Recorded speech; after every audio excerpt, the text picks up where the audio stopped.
What's going on, everybody? Doc from Average Gamer Guys back yet again, finally back into some Halo Wars 2 action.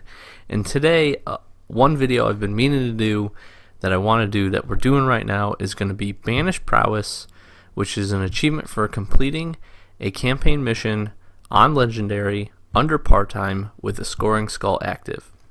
As you can see on screen right here, what I'm suggesting is running is Nightmare, which gives you no checkpoints or saves on any difficulty. Your final score is going to increase. It's important to note with Banished Prowess that when you do this, it has to be a scoring skull that increases your skull or your score. So essentially the ones that make it harder. You could do Sickness. I don't recommend that. That's 50% fewer health points. You could also do all player units slowly lose health. That's Pestilence. I also don't recommend that. For the sole fact that it is that Legendary is pretty difficult by itself. The campaign, running through it with no checkpoints, you're essentially going to have to do this in one fell swoop. That's about the only difficult part about running that scoring skull for Nightmare. Beyond that, the rest of it's, I won't say easy because it's a legendary mission, but the rest of it pretty much takes care of itself. You really don't have any other negative factors involving that, as long as you feel like you can play through the mission. Now, as far as the mission, I've heard a lot. Sloth has been able to do it on Fighting Retreat. I personally am going to go ahead and do it on What Could Go Wrong. The reason I like What Could Go Wrong is for a couple reasons. One, it's a mission that really paces itself. It's very, very hard to go over part-time in this mission just by how it plays out. On top of that, I feel like it's a relatively easy mission because you really only have to worry about building 2 troops. I'll show you exactly how I build and what I build, the order I build it in. I can promise you, as always, this is not my best playthrough of it, but this is the playthrough that gets it, this achievement for me. So it's kind of important to note that you can't even make some mistakes in this mission as long as you're paying attention to a couple key factors. You get a decent build order going. Beyond that, really you should be fine. And again, the only thing you have to worry about in this mission is obviously completing it under part-time, but also the fact of you really don't get a chance to start over. So if you end up losing your base or whatever the fact may be, you'll just have to start over from the beginning. It kind of stinks, but that's the way to play it. I will say, if you do end up trying to do Fighting Retreat, that's another good one. According to Sloth, he said he was able to complete it on that. Again, he used the same scoring skull, so you're kind of in the same boat. I personally thought Fighting Retreat was a little bit harder of a mission until you get a very good build order down. I think this one's just a little bit easier, but totally my opinion. So for the majority of this, I'm really just going to fast forward through up until the point where I get to how I set the base up, what I build, and just kind of my build order. From there, you're going to see I have a pretty simple strategy, honestly, for how to defend your base, where to put and what disruptor locations to focus on, and then what army you need to bring with you, essentially just to keep the mission going and to keep your scarab alive, because that's really what it all boils down to. The other reason I really like this mission is because a lot of time you're playing defense, and I found that especially on the legendary missions, when you can really be a little bit more defensive than offensive, especially with the pacing of this mission, it's usually typically a little bit easier. It was a little bit easier in some of the other campaign missions, and I definitely find it easier in this one. As long as you have a good pace, you're going to move through a couple different spots. Beyond that, you really should be all set for the mission. So at this point, you've seen me have the base build. You see my general setup right here, which is going to be to make a couple reavers up front. This one right there, that first disruption location, is going to be one of 2 that you really need to be concerned with throughout the majority of this mission. The rest of my build order essentially makes me focus on power, as you guys have noticed if we've been playing through this, as well as just getting essentially to a foundry and to an air pad. Now, the other thing important to note is once you've got those up, you've maxed your capacity at 80. I definitely recommend getting a war console down. You want to be a little bit more heavy focused on the power, as you can see me here. Don't forget, you do have that one that you saw me grab pretty early in the beginning. You have the one power node just off to the right hand side that's free for your taking. The reason I want to focus on power is for two reasons. One, the Reavers take power. Two, I want to be able to upgrade my capacity. I want to be able to upgrade how fast I can produce units, and I want to be able to upgrade all of my turrets and upgrade my units to the highest level as quickly as I can. You'll come to find that if you have this setup right here of a couple of Reavers, 4 to 5 should work, your Locusts and 1 Engineer, defending your base with all base turrets set up to anti-air, and then you're essentially just creating, I've got 7 Banshees here, the Locust, I've got 8 Reavers, and then 2 Engineers. That group right there is going to be more than capable of handling its own, keeping the Scarab literally pretty much at full health for a good portion of this mission, and then handling anything else that comes through. Now obviously you're making the Reavers, as you guys know if you've played through the mission before, because you really get socked by air units. Air units are going to be the one main thing that's going to be attacking you all the time.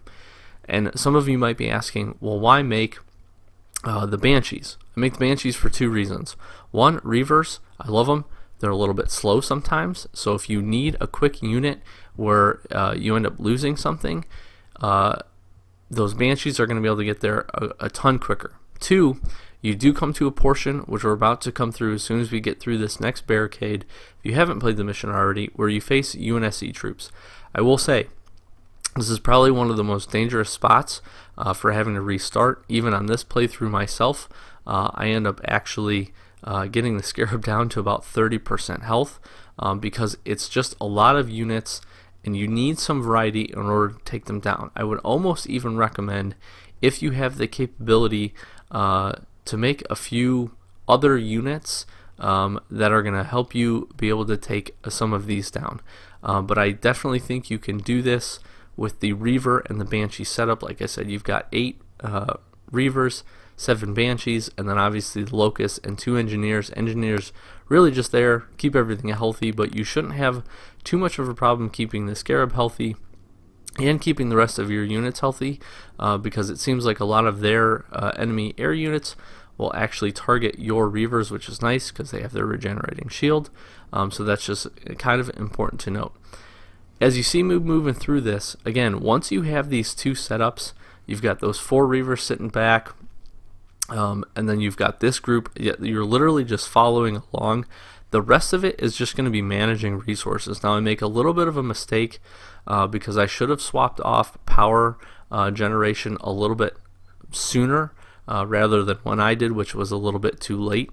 I would definitely say once you get your headquarters fully leveled up, once you use the War Council and you get your base fully leveled up, I definitely recommend swapping out, getting rid of essentially 2, if not all, of your generators and swapping them in for supply pads. And you'll see right here, I have a ton of energy that I'm definitely not going to use and very, very little supply. And you'll come to find at this portion, this is where you're going to end up running out. You're going to end up taking some casualties. You see me end up having to build, I think, 4, if not 5 Banshees at this point.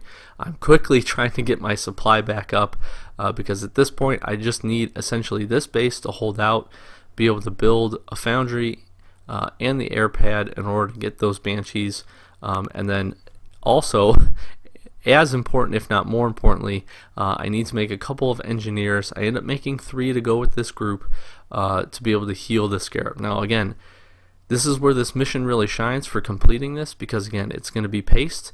These things are generally going to happen pretty much at the same time as long as you're assisting. So as long as you get in the mix, help destroy some of the units that you're going to destroy. The Scarab really is on autopilot. It's going to do whatever it wants as long as you keep it healthy. And then the other thing is, again, I'm destroying these barriers. That Scarab started about 30% health when it started shooting that. I was still in the process of building these Engineers, and you can see by the time I even start getting attacked again with the way my force is set up, it's already at 99% health. That was really the only scare for the mission.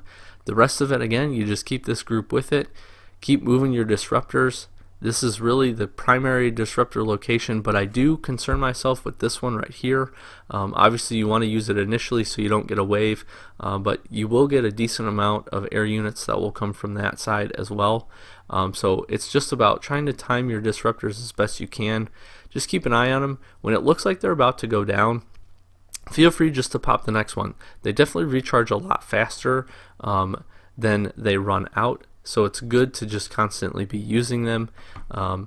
And really from the rest of this, as long as you keep this group here, use your leader powers at the end to help take out the turrets. The turrets, those like fusion turrets, are really good. They can do a pretty good amount of damage to your units as well as the scarab if you let it go unchecked. But beyond that, you guys should really be all set. And just stay cognizant of the time. The nice thing with this mission is you have 35 minutes. Again, unless you really screw something up or you're really not kind of pressing or keeping the scarab focused, really you shouldn't have any time completing this. And yet, as you've seen, with a few dicey moments, as long as you're paying attention and kind of follow this build order, this group, those two groups specifically, I don't think you're going to have much of a problem finishing this. I finished this with just under a full minute to spare, which is pretty solid. I feel like I've done that a couple of times playing through this part-time. Again, 35 minutes, not too terrible. You could definitely do this puzzle a lot better than I did, and it's nice because once you finish the puzzle, boom, cutscene kicks, and right here I obviously fail some optional objectives, but bam, I get Banished Prowess, rare achievement, any level, legendary, part-time, with a scoring skull active, obviously in Awakening the Nightmare. So I'm super excited about it. We do decent on the score side, but that's really just a quick short video. I know I breezed through gameplay, but the other recommendation I would have for you is if you're trying to go out there and get this, just play through this mission one time on easy, get used to pathing for the scarab, get used to where the turrets are, get used to what your build order is going to be. So again, you should be pumping out a couple supply pads, a couple generators right up front, nothing else. Build up your base, get it to level, get your base leveled up, get those 2 extra spots, put yourself a foundry and an air pad, start cranking out some reavers, then start working on some banshees, get your force set up, get your cap to 80, take out one of your supply pads, building your war console, and then really just go from there. Beyond that, again, keep the group together, move through the mission, get a couple engineers in there to keep your scarab healthy, and honestly you should not have too much of a problem knocking this achievement out. Like I said, just under a full minute left from part-time. The scoring skull in this one again really didn't affect because you're just going to run through the whole mission and just kind of trying to complete it as quickly as you can in one fell swoop. So hopefully this guide, hopefully this quick video for the Banished Prowess achievement was helpful for you. If it was, as always, leave a comment down below. Let me know if there's anything that I missed or skipped over that might help you. Any other tips or tricks you have for anybody else if you've been able to complete it, or any questions on the strategy at all. And again, if it was helpful, leave a like, leave a comment. Really do appreciate it. If you're new, please do subscribe. We've got a ton of Halo Wars 2 content, videos, guides, achievement guides, just a whole bunch of stuff out for the game. So if you're a big fan of that, maybe you picked it up for Christmas or something like that, or are about to, definitely go check out our Halo Wars 2 playlist. If not, if you're just a fan of the game, we are going to try to kind of keep content for this going.